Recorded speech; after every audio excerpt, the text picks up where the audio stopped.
Educational Communications and this station present Environmental Directions with Nancy Pearlman. On this series, we explore the effects of human influence on the Earth's ecosystems and discuss solutions to environmental problems which affect the quality of life on this planet.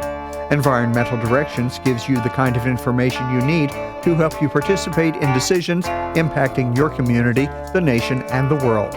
Now, here's your host, Nancy Pearlman. Hello. We are going to be talking about the play Mascogos, which is an historical science fiction about Mexico's Underground Railroad during the United States slavery period, with my guest, Miranda Gonzalez. She is a writer, director, producer, facilitator, and organizational strategist. She has curated and led numerous interdisciplinary projects that blend theater, music, dance, and oral history to tell the stories of Chicago's history and that of many other people. She is a founding member of Teatro Luna. She has been involved with so many plays, as well as being the producing artistic director of Urban Theater Company in Humboldt Park, Chicago. She is a recipient of the Leaders for a New Chicago Award, 3 Arts Award, the International Center for Women Playwrights 50/50 Award, and most recently the 2024 Diane Rodriguez Tiestrista Award from the Latinx Theater Commons.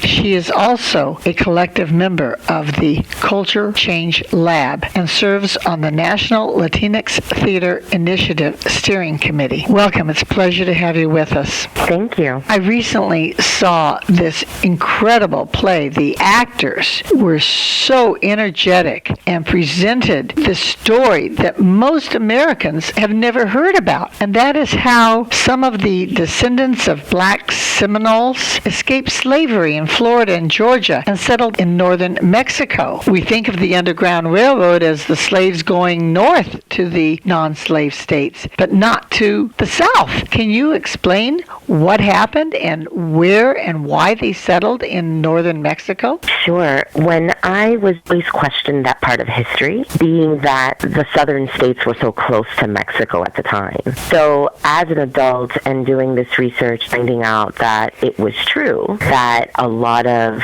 runaway slaves went south to freedom, I was really happy to know that my instinct was validated or vindicated. What this just means is that you had a route that went south that was really not archived and not documented, that would allow for people to go to Mexico, because in Mexico, slavery was abolished in 1829. So the Black Seminoles are just one portion of people who went south. There are others as well, runaway slaves. As you saw in the play, there were the Mascogos people, and there was also a character that represents a woman from Virginia who was a runaway slave as well. You had fascinating characters in your play that shared the concerns of the people. Do they stay? Do they go back to the United States? For those who stayed, I find it interesting that there are some that are still living in a village that exists today that was established in 1852, and they established sort of an Afro-Indigenous-Mexican culture, retaining English, Gullah-influenced songs, dances, oral traditions, Spanish traditions, Mexican traditions. How many people are still there? That is a really great question. It is a smaller town. I would say for El Nacimiento de los Negros, that's the name of the town, I would say there was about 500 people there, 500 to 1,000. Not all are Afro-Seminole in their lineage, but a lot of them do honor the customs of the time, or they honored their ancestry, and have been celebrating Juneteenth since the 1800s, since slavery was abolished in the United States. And they still celebrate that today. But at one time, weren't there about 20,000 escaped slaves that ended up on this land that Mexico basically granted them as long as they did military service? The Mexicans were trying to defend the northern frontier from raids. They were. We actually do not know the exact number of runaway slaves that went south. In Nacimiento alone, there is not enough documentation to say how many fled. What they believe is that it was about 3,000 that went to that particular region, but but runaway slaves who went south in general, it ranges from 3,000, some say 10,000, some say 20,000. And that is really what shows is that historical documentation wasn't archived or done for the Underground Railroad going south. So right now it's all guesstimate. You speak English and Spanish. You have some heritage from ancestors that lived on that land and then ended up in Chicago. And what I find interesting is the play went from the mid-1800s and switched sometimes to the Chicago current scene. And the actors, I couldn't believe how many times they had to change costumes.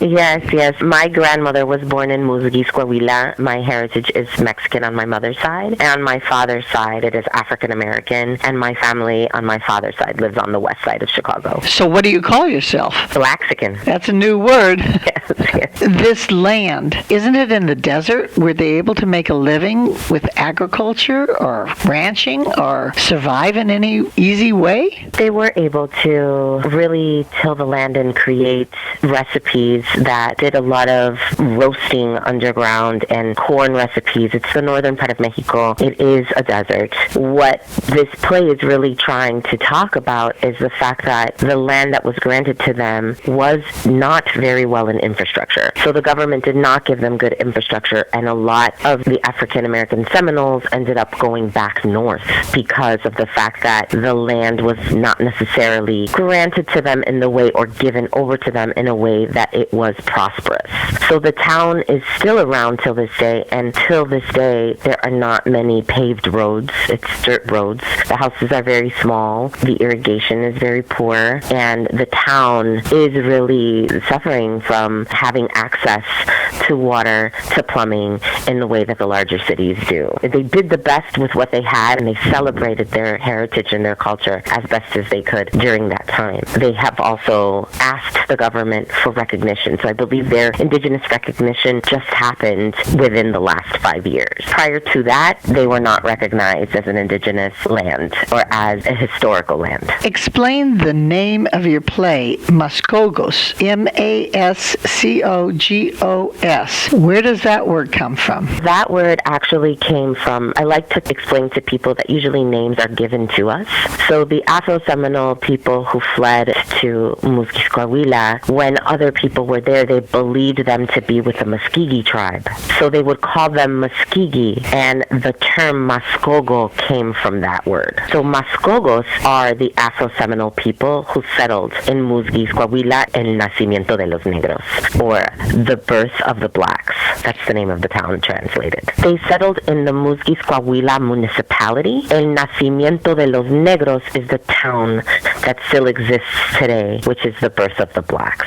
You have written many different plays. It would take the whole interview to list some of them. How did you choose this story versus some of your other themes in your other plays? I started thinking about how history repeats itself, and when I was researching about the Underground Railroad south to Mexico, I came across this specific region, and since my grandmother was born there, honestly, it resonated, and I thought I should write about this. My grandmother's records, her birth records, we cannot find them. She had to go back to Musgis in 2011 to get actual government documentation stating that she was born in that particular city in order for her to get paperwork in the United States.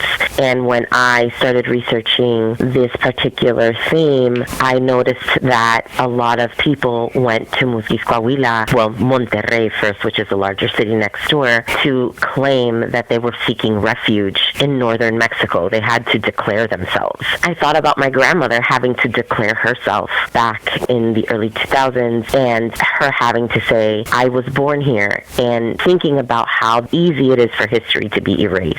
So I was really drawn to this particular municipality because of my own lineage, and also just because of the questions I was asking myself about about whether or not cycles repeat themselves, whether or not we are truly ever free, and whether or not, what does it mean for a person to have to declare themselves in a particular land and say, I belong here. Why did you have some of the play in Mexico in the 1800s and some of it in modern-day Chicago? Because I felt that things are cyclical. I feel that the west side of Chicago in particular, and other parts of Chicago as well, but there are moments where I ask myself, if we really are free we free as a people? Are we still stuck in a struggle, and just the struggle is dressed in a different outfit? And I really love Octavia Butler's work. I loved the movies like Interstellar. I love the TV show Quantum Leap. And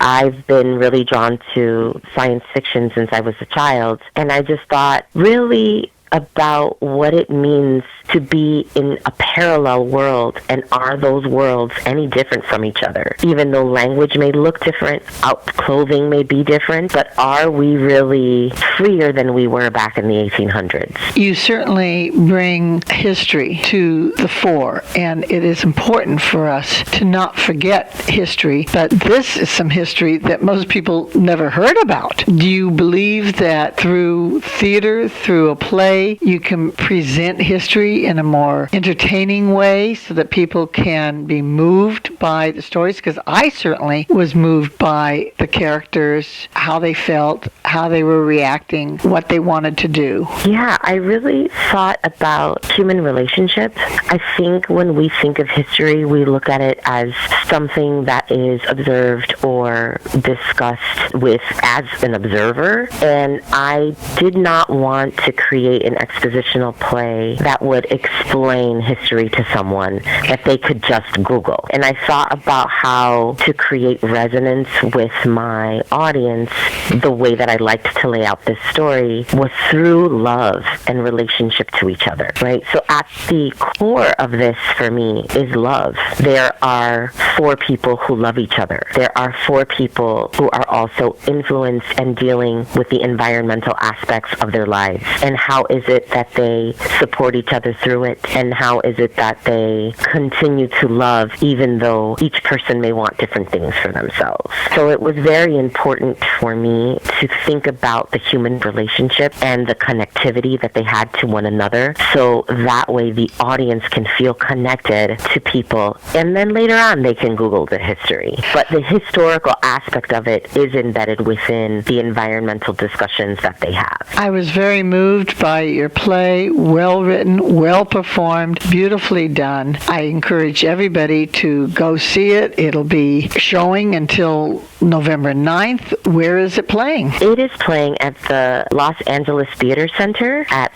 514 South Spring Street, and I hope everyone is able to go out and see it. I certainly hope everyone will be able to see it as well. You're primarily based in Chicago, so why did you have the premiere of Mascogos here in Los Angeles? The Latino Theater Company is actually a home away from home for me. I am a part of the Circle of Imaginistas. It's called the Círculo of Imaginistas, where they commissioned 11 playwrights to write about different themes and topics that they wanted to have discourse with their audiences. They invited me to be a part of the cohort. I am one of 4 that comes in from out of town to write plays and present plays. For those who might be interested in going, what would they be seeing if they went to Mascogos? They would be seeing a story about a boy who starts to have attacks, and it is an illness that they don't understand. And those attacks